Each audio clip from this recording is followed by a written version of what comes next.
Welcome back to Movie Recaps. Today I will show you a comedy, fantasy, mystery film from 2009, titled Symbol. Spoilers ahead. Watch out and take care. A Japanese man wearing very colorful pajamas wakes up in a white, empty room with no doors or windows and no apparent ceiling. When he approaches one of the walls for a closer look, he finds something peculiar sticking out of it, a protuberance shaped like a male member. After poking it a couple of times, he presses the tip, which causes hundreds of giggling baby angels to come out of the floor and walls, staying there only for a couple of seconds before they go back the way they come. One thing they leave behind, however, now all their members are sticking out of the wall and floor. This is the phase known as learning. As he sniffs the finger he used to touch the weirdly shaped button, the man screams in fear, followed by crying out and begging for help from whoever may be around, to no avail.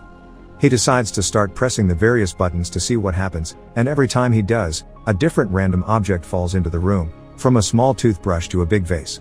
By pressing the same button again, he is given the same object, and that's how his testing of this concept on one particular button gives him a big pile of chopsticks.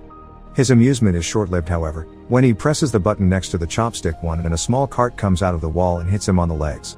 The next button he presses after crying out in pain transforms into a butt, which passes gas on his face. Hours later, the man has accumulated a huge variety of random objects in the room, and when he throws the ball at the wall, it presses a button that gives him sushi. This excites him since he's been getting hungry, but he realizes that he's missing soy sauce. He asks his captors for it, but as always, he gets no answer, so he repeatedly presses one of the buttons until he has a bunch of sushi in front of him but still no sauce. Giving up, the man proceeds to eat the sushi, which he finds rather delicious, and once he's finished the last piece, he presses the button for more, getting furious when a bottle of soy sauce finally shows up. After angrily pushing the bottle out of the way, he presses a different button and gets a pair of old school 3D glasses. When he puts them on, he manages to see a baby angel pointing at his member, and the man gets happy because he thinks he may have found the answer. However, after pressing that particular button, all he gets is a countdown and a giant butt appearing from above to pass gas on top of him. Some hours later, he's read 5 volumes of a manga that he finds very entertaining, but when he presses a button to get the 6th, he gets the 7th instead. Frustrated, he starts trying other buttons, which give him 8 and 9 but still no 6. The last button he tries, though, has an important surprise for him. It opens a section of the wall that hides a door behind it. The man celebrates this discovery, but in his excitement, he loses track of which button is the one that opens the exit. He tries one at random and shockingly sees an African tribesman run from wall to wall. The next one makes water fall on his head. The third one turns out to be the one he needs, and as soon as the wall opens, he runs to it, only to see it close on his face. His second try ends the same way, and it's then he realizes that the door stays open as long as the member tip is down, so he starts trying out different ways to achieve it. First, he goes for a runner position, pressing it with his foot. Next, he hits it with a fly swatter from as far as possible, hoping the distance will make a difference in his running time. None of these work, and neither do pulling it with a jumping rope or hitting it with the air sent by a fan. His following plan is to get on the cart and push it after pressing the button, but after a few tries, he comes to accept he simply can't control it. What he needs to do is find a way to keep the button tip down. He puts the huge vase on top of it, but the button manages to stick back up again, so the man reaches the conclusion that he needs to fill the vase to make it heavier. First, he tries the water button, but it's pointless. No matter how hard he tries to redirect the water, it only falls on him and nowhere else. His next attempt involves filling the vase with sushi, but it becomes so heavy he can't even pick it up. The neck of the vase is also too narrow for his hand to go through, so the man has no other choice but to use chopsticks and remove a bunch of sushi piece by piece. Moments later, once he's removed enough, he manages to barely pick up the vase, so he does exactly that and takes it closer to the buttons. When he gets there, he finds himself having to put down the vase on the floor because he has lost which button it was again, and when he tries one, the African tribesman comes out and accidentally bumps into the base, causing it to crack and break in half. This sends the man over the edge, who, as he freaks out and yells nonstop, finds the right button and begins covering it with sushi. This, of course, doesn't work either, and the little member pops up among the rice. Then the man tries covering the button with tape, followed by tape plus a steel plate, but nothing works.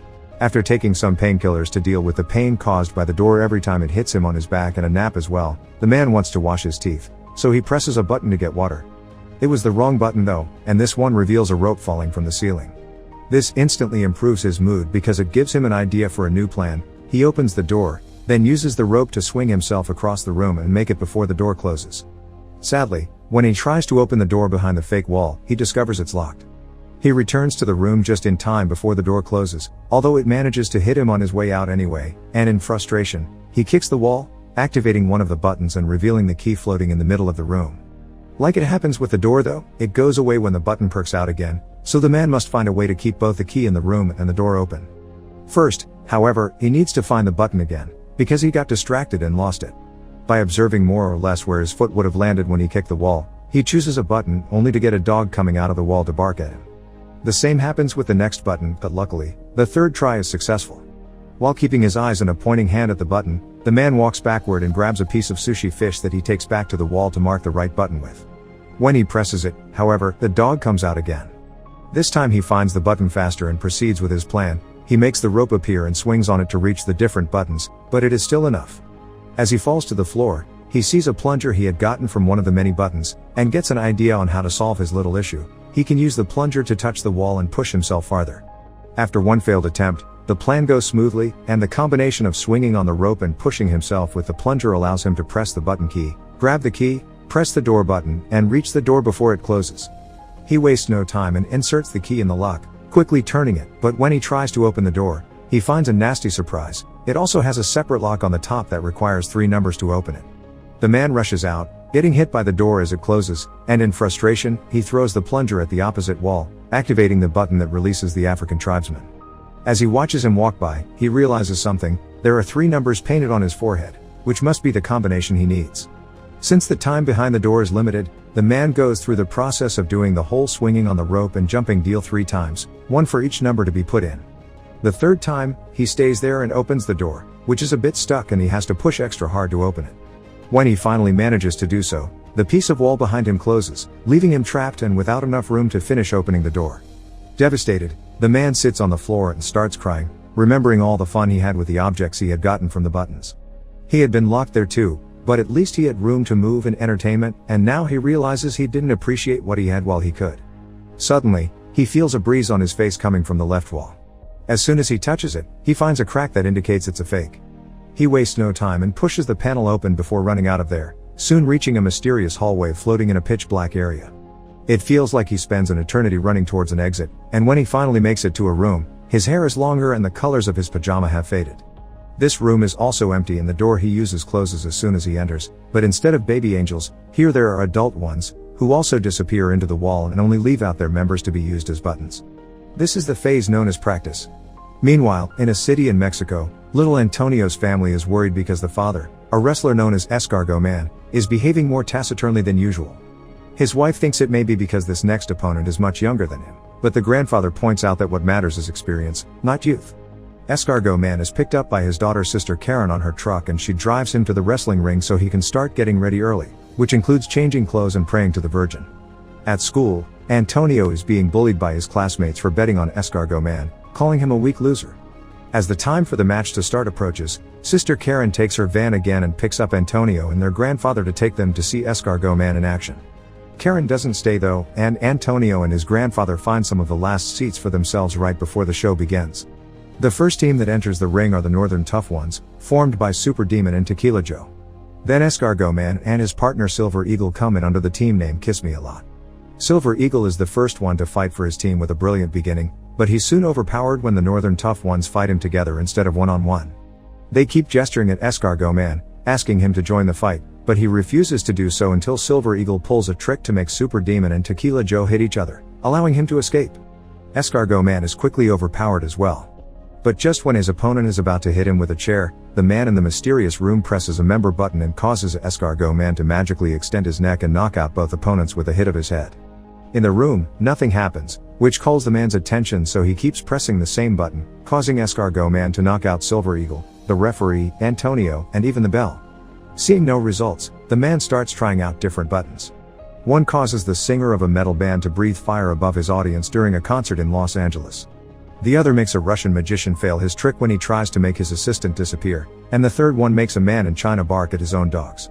The man is about to give up when he sees some light coming from above and notices that unlike the last room, here there is no ceiling and he can see the angels flying around in the distance. He decides to try something completely new this time. Instead of pressing the member buttons, he will use them to climb the walls. It works, and every time he grabs a button with his hands or steps on them with his feet, something amazing on earth happens, from flowers blossoming to an elephant dying. The highest he goes, the more complex the effects become. It's not only nature anymore, There is also humanity in both the little and the big things, like a toaster and landing on the moon. By the time he makes it to the top, both the man's hair and beard had grown long, and he doesn't need to hold on to the wall anymore. Now he can float as well, just like the angels, and using all his experience gained from the training at the previous rooms, he embraces his role of God and begins choosing humanity's biggest hits on purpose instead of randomly pushing buttons. By the time he's done, he's surrounded by feathers instead of walls, and he enters a glowing portal that takes him to the last room. This one has the continents on its walls and a huge member button that the man is about to press. This is the phase known as future. Make sure to subscribe and turn on notifications so you can watch more videos like this. Thanks for watching.